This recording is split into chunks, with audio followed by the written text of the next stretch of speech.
Bàសួស្តីអ្នកទាំងអស់គ្នាស្វាគមន៍មកកាន់វីដេអូថ្មីអញ្ចឹងនៅក្នុងវីដេអូនេះខ្ញុំនឹងបង្ហាញអ្នកទាំងអស់គ្នាអំពីរបៀបនៅក្នុងការដាក់ស៊ុំនៅលើសិលឹកឯការបស់យើងអញ្ចឹងនេះគឺជារូបបង្ហាញដែលខ្ញុំដាក់បង្ហាញជូនអ្នកទាំងអស់គ្នាក្នុងការពិនិត្យមើល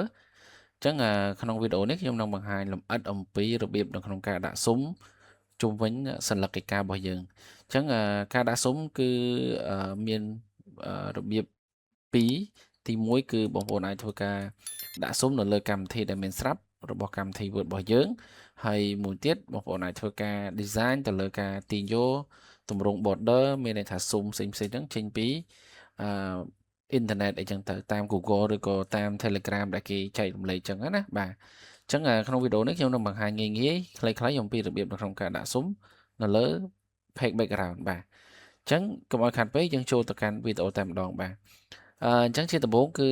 អ្នកទាំងអស់គ្នាធ្វើការបើកកម្មវិធី Word ថ្មីមកបាទអញ្ចឹងអំបញ្ញមិញគឺជាគំរូដែលខ្ញុំដាក់បង្ហាញបាទនេះគឺជាគំរូទេសម្រាប់ការដែលយើងធ្វើថ្មីគឺយើងអាចធ្វើថ្មីបានអញ្ចឹងក្នុងវីដេ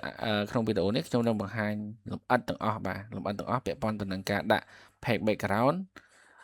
ពាក់ព័ន្ធទៅនឹងការដាក់ស៊ុំហ្នឹងបាទអញ្ចឹងនេះកម្មវិធីដែលយើងបើកមកថ្មីអញ្ចឹងខ្ញុំសូមបង្ហាញតែម្ដងរបៀបនៅក្នុងការដាក់ page border ឬក៏យើងហៅថា page background ហ្នឹងគឺមានពីរជម្រើសដែរនៅក្នុងហ្នឹងគឺទី1យើងដាក់ស៊ុំទៅលើអក្សរមួយទៀតដាក់ស៊ុំទៅលើសិលឹកឯការបស់យើងប៉ុន្តែនៅក្នុងនេះខ្ញុំផ្ដោតសំខាន់ទៅលើសិលឹកឯកាបាទ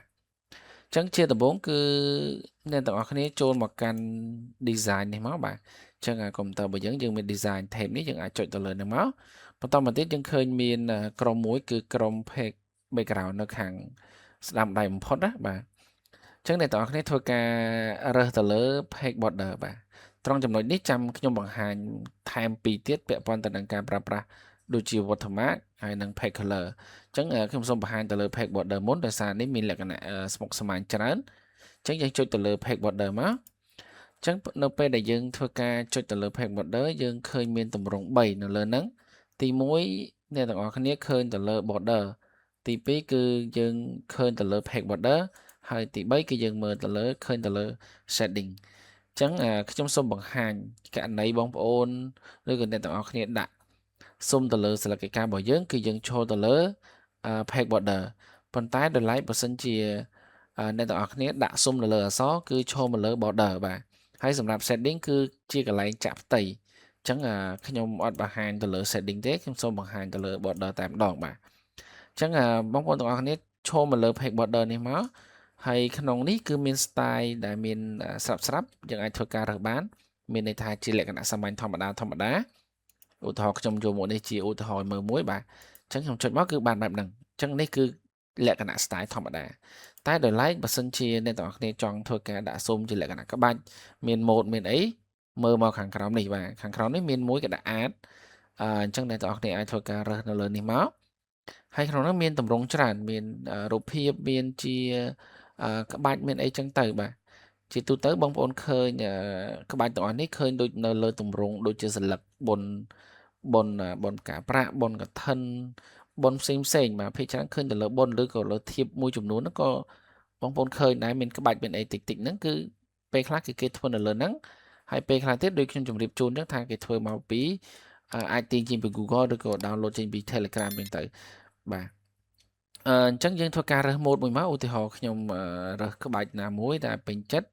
ហើយយើងធ្វើការចុច OK តែម្ដងបាទអញ្ចឹងឧទាហរណ៍ខ្ញុំយកក្បាច់ម៉ូដនេះបាទក្បាច់នេះអញ្ចឹងយើងឃើញអានេះជា sample របស់វាបាទជា sample របស់វាយើងអាចធ្វើការមើលលើនឹងបានហើយចំពោះពណ៌គឺយើងអាចធ្វើការដូរបានណាបើសិនជាករណីអ្នកទាំងអស់គ្នាអត់ស្រឡាញ់ពណ៌ខ្មៅទេយើងចង់បានពណ៌អីពណ៌លឿងឬក៏ពណ៌ក្រហមពណ៌អីចឹងទៅឧទាហរណ៍ណាបាទហើយសម្រាប់ violet នេះគឺជាទំហំរបស់វាជាទូទៅទំហំដែលគេប្រើភាគច្រើនអាចចន្លោះពី16ទៅឬ12អញ្ចឹងទៅបាទបើសិនជាចូលដល់24នេះវាធំពេកអញ្ចឹង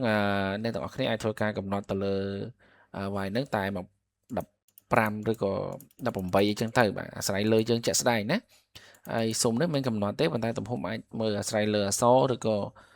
กระดาษកិច្ចការយើងជាក់ស្ដែងទៅយើងដាក់ប៉ុណ្ណាក៏ដាក់ទៅបាទអញ្ចឹងខ្ញុំបានប៉ុណ្ណឹងរួចដល់អូខេយើងចុចអូខេមកបាទអញ្ចឹងនេះគឺជាទម្រង់ដែលយើងទទួលបានបាទគឺបែបនេះហើយដូច ដែលខ្ញុំបង្ហាញជូនបងប្អូនទាំងអស់គ្នាអញ្ចឹងបាទអ្នកឃើញទេយើងមានម៉ូដអញ្ចឹងមកមើលទៅស្អាតតែម្ដងយើងអានេះយកទៅដល់ផុសយកទៅដល់សំទោសបាទយកទៅដល់ copy មកគឺយើងអាចប្រើប្រាស់បានហើយអញ្ចឹងពេលដែលយើង preview មើលទៅគឺกระดาษរបស់យើងគឺមានទម្រង់បែបហ្នឹងគឺ100%តែម្ដងបាទនេះបាទឃើញ100%ទេស្អាតហើយមួយទៀតគឺខ្ញុំនឹងបង្ហាញអំពីរបៀបដាក់ background នៅខាងក្រោយនេះអក្សរនៅខាងក្រោយលើផ្ទាំងមានន័យថាលើกระดาษកិច្ចការរបស់យើងហៅថា watermark ហ្នឹងចង់ខ្ញុំបង្ហាញ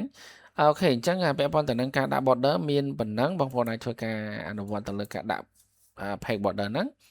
អញ្ចឹងខ្ញុំសូមចូលទៅមួយទៀតនៅក្បែរគ្នាហ្នឹងគឺពាក់ព័ន្ធទៅនឹងការប្រើប្រាស់ watermark បាទអញ្ចឹងមិញខ្ញុំបានបង្ហាញថានៅក្នុងនេះគឺមានអក្សរមានអីចឹងទៅបាទអញ្ចឹងសម្រាប់បងប្អូនទាំងអស់គ្នាធ្វើការចង់ដាក់ទៅលើអក្សរនៅខាងក្រោយលើกระดาษសហ្នឹងគឺយើងអាចធ្វើការដាក់បានយើងចូលមកកាន់ page សំទោស watermark នេះមក